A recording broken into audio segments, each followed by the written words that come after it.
ಕಾಜಿನಗೊಂದೆ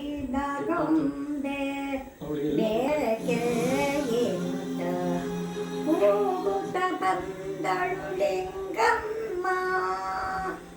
ಪುಟ್ಟ ಪಾಪಕ್ಕೆ ಬೇಕು ಎಂದು ಕರೆದನು ನಾನು ತಂಗಮ್ಮ.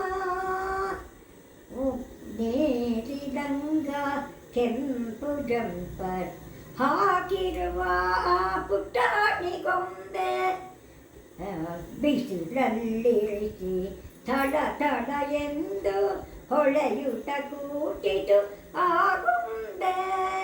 ಗೊಂಬೆಯ ಮೂಟಿ ಸೋಟ ಎಂದು ಕಲ್ಲಲ್ಲಿ ಕುಟ್ಟಲು ಸರಿ ಮಾಡಲೆಂದು ಒಂದೇ ಏಟಿಗೆ ಆಗುಂದೆ ಪುಡಿ ಪುಡಿ ಆಯಿತು ಆಗುಂದೆ.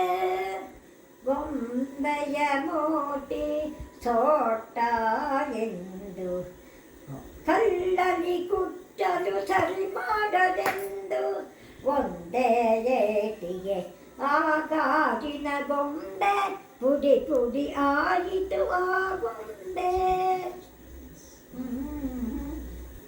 ಗಾಜಿನ ಗೊಂಬೆ ಬೇಕೆ ಎನ್ನುತ್ತ ಕೂಗುತ್ತ ಬಂದಳು ಲಿಂಗಮ್ಮ. ಇನ್ನು ನರ್ಸರಿ ಮಕ್ಕಳಿಗೆ ಹೇಳ್ಕೊಡ್ತಾ ಇದ್ದೆ.